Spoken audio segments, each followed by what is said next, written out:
درود به شما عزیزان، خوش آمدید به کانال ویسبود. امروز میخوام بهتون پاکسازی کارهای اجدادی رو آموزش بدم و اینکه چگونه با این جادو تأثیر کارهای تاریک گذشتگان و اجداد رو از زندگی خودتون پاک کنید.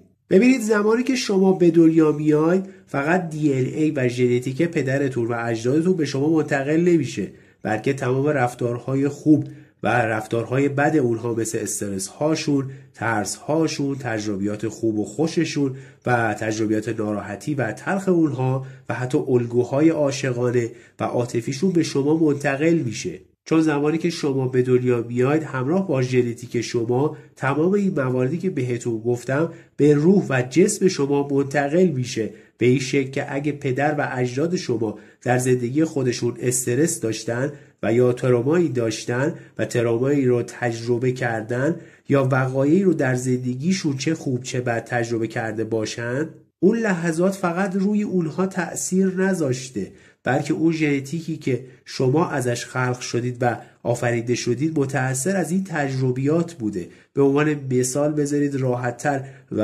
قابل درک‌تر براتون بگم که اگه پدر شما تجربیاتی مثل رنج احساسی و یا روابط عاشقانه بی‌ثمر یا حتی تغذیه نامناسب در زندگیش داشته، اون تجربه ها به طور فیزیکی نحوه بیان ژن‌های اون رو تغییر دادن و اون تغییرات به شما منتقل شده. بنابراین اگر در حال حاضر حس اضطراب و یا استرس دارید و الگوهای عاطفی در زندگیتون بی‌معنا هستن، موضوع فقط خود شما نیستید، چون ممکنه این تجربیات اثرات بجامانده از دستگاه عصبی پدر شما باشه و کشمکش‌های احساسی او باشند که در درون شما به زندگی ادامه میدن.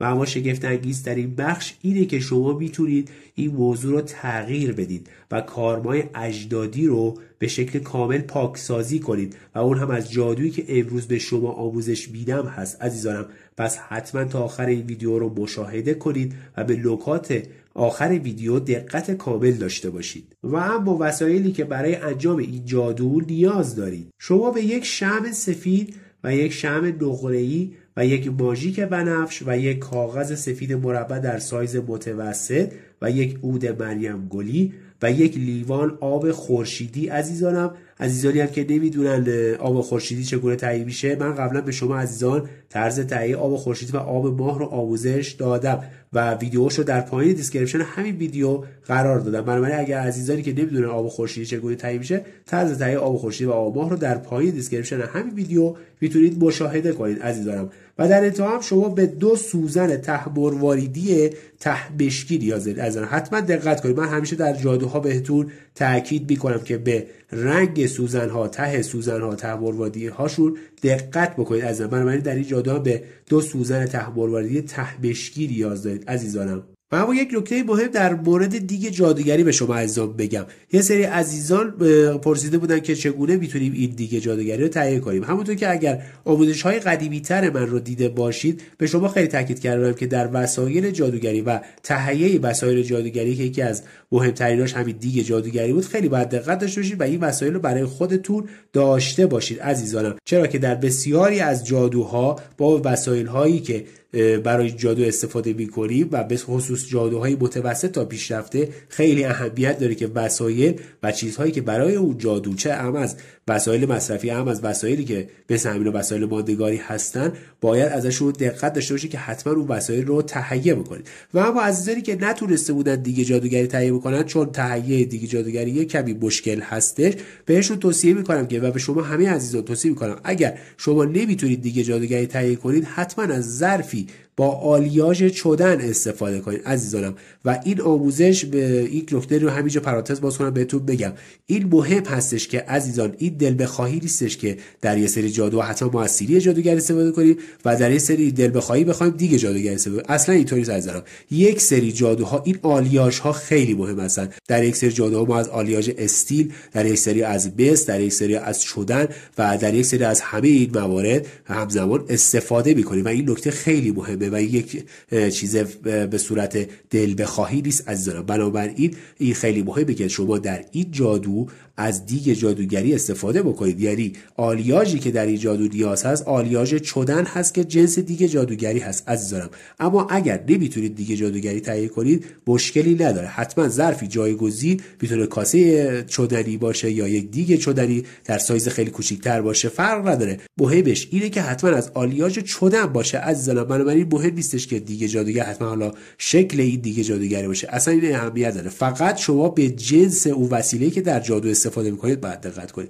بنابراین حتما در این جادو هم اگر میتونید که دیگ جادوگری تهیه بکنید، اگر نمیتونید دیگ جادوگری تهیه بکنید از یک ظرف با آلیاژ چدن استفاده بکنید. من یک نکته مهم بود که در آموزش‌های مختلف همینطور بهتون تاکید می‌کنم. در این آموزش خواستم یه توصیه کوچیکی بهتون بکنم و یه تاکیدی داشته باشم که حتما دقت بکنید به این آلیاژها که در جادوها ازش استفاده می‌کنیم. و اما بریم سراغ آموزشمون عزیزانم.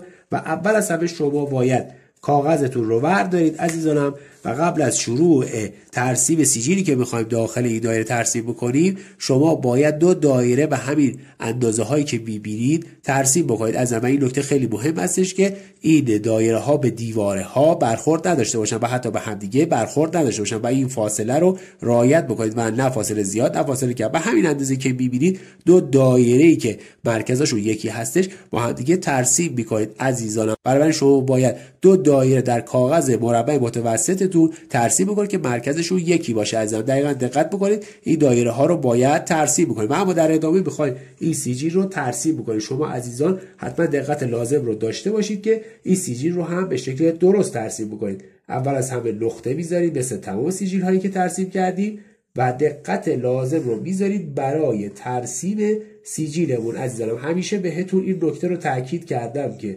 شما باید دقت کافی برای ترسیم سیجیل ها داشته باشید و اصلا به هیچ عنوان نباید عجله برای ترسیم سیجیل و هیچ یک از امور جادو داشته باشید عزیزانم. دوباره دقت بکنید به این سیجیل. اول از همه یک نقطه میذاریم، خطوط رو به همین شکل دنبال میکنیم و در انتها همین سیجیل رو میبندید عزیزانم. دقت لازم داشته باشید. دوباره براتون مرورش کنم. یک نقطه، خطوط رو به همین شکل دنبال میکنید و در انتها همین سیجیل رو میبندید عزیزانم. دوباره دقت بکنید. من تصویر رو جلوتر میارم و همونطور که همیشه بهتون تاکید کردم هیچ وقت عجله برای ترسیم سیجیل ها و هیچ یک از امور جادوگری نداشته باشید عزیزانم و همیشه با صبر و حوصله جادوتون رو استارت بزنید و انجام بدید. یه نکته اینجا الان خواستم بهتون بگم که عزیزانم یه سری دوستان میگن ساعتی که برای جادوها بهتون میگم باید ساعت تموم شدن اون جادو باشه یا استارت اون جادو باشه. عزیزانم اون ساعتی که من به شما میگم مثلا یک جادویی رو انجام بدید مثلا فلان روز در فلان ساعت، شما باید شروع کارتون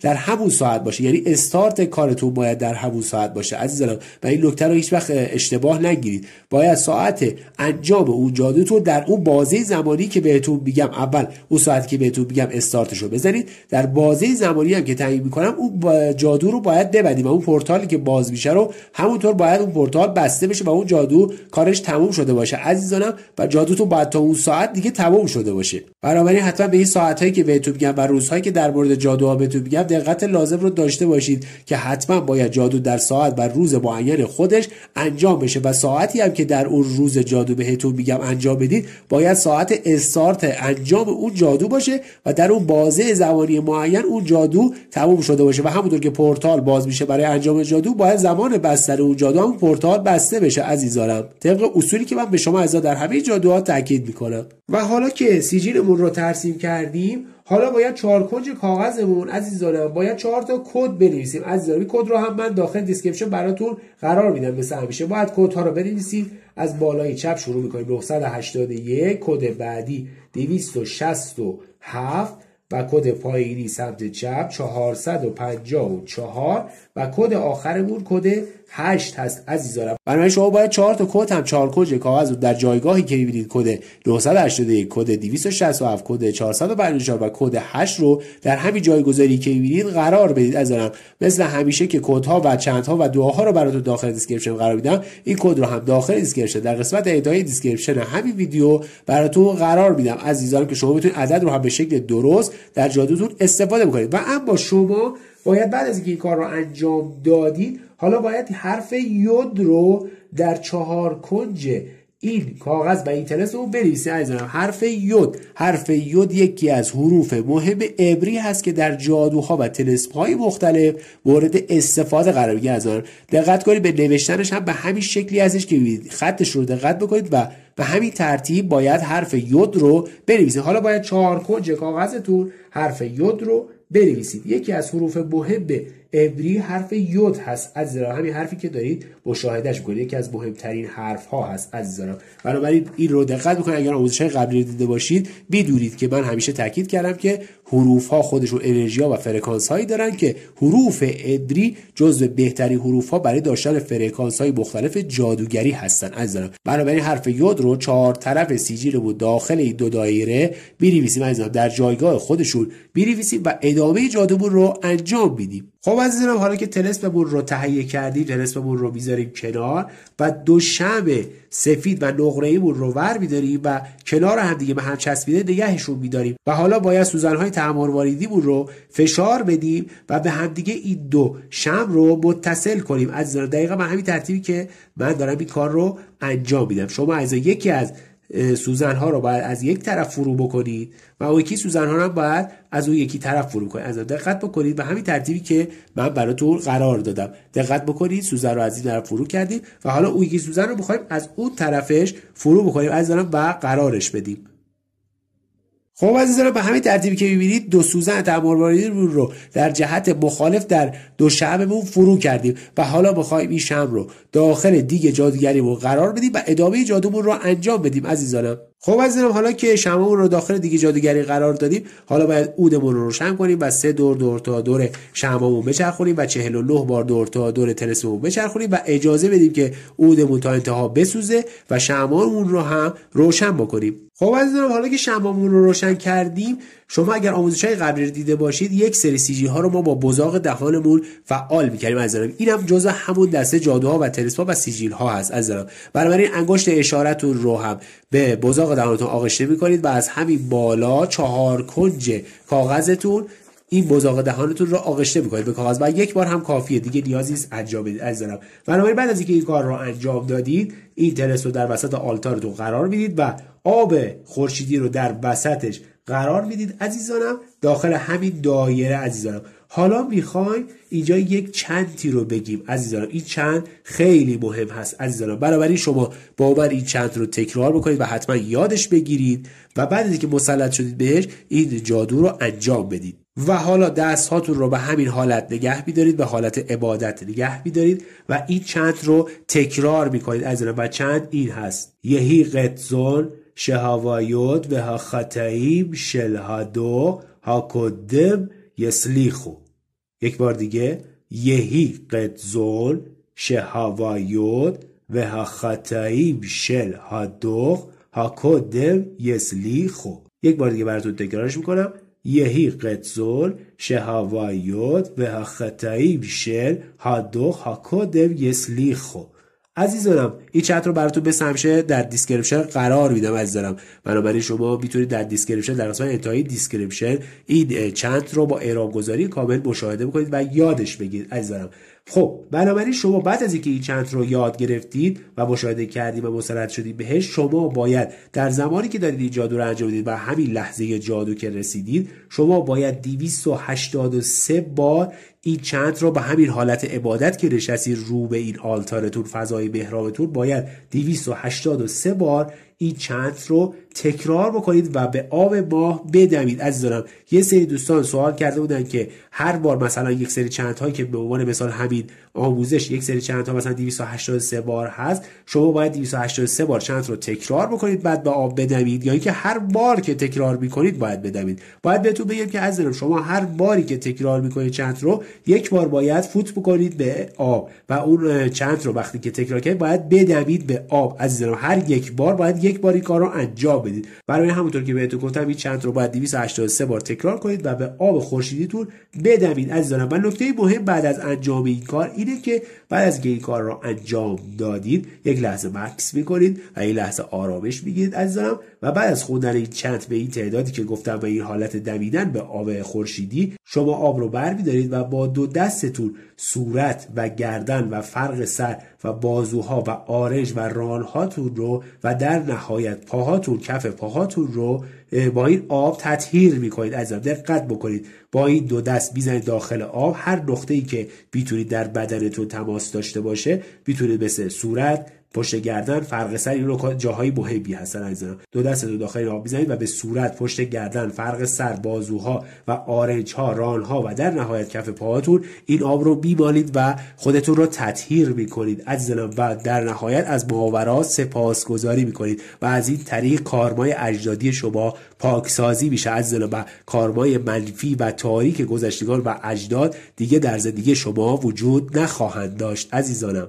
و هم نکات انجام این جادو. نکته اول، بعد از انجام این جادو باید به 23 نفر خیرات بدید عزیزانم و این افراد باید جزء نیازمندان باشن و اگه این خیرات خوراکی و از نوع پختنی مثل حلوا که ادویه‌جات درونش هست باشه خیلی بهتره. نکته دوم، بعد از انجام این جادو شما تا 40 روز نباید معاشقه و هماغوشی داشته باشید و به هیچ عنوان در این مدت غیبت و حسادت به هیچ شخصی رو نباید داشته باشید و اگر بخوام بهتون توصیه بکنم کلا سعی کنید که جدا از این تایم شما کلا عادتهای غیبت، حسادت رو نسبت به کسی نداشته باشید عزیزان، چرا که انرژی فوق العاده منفی به سمت انسان داره. برای حتما این نکته رو دقت کنید که حسادت به غیبت نسبت به کسی نداشته باشید. و اما نکته سوم، بعد از انجام این ریچوال طلسم رو تا کنید و داخل یک کتاب و یا دفتر نگه داریدش عزیزانم. و اما نکته آخره که این جادو رو در روز شنبه ساعت 9 شب انجام بدید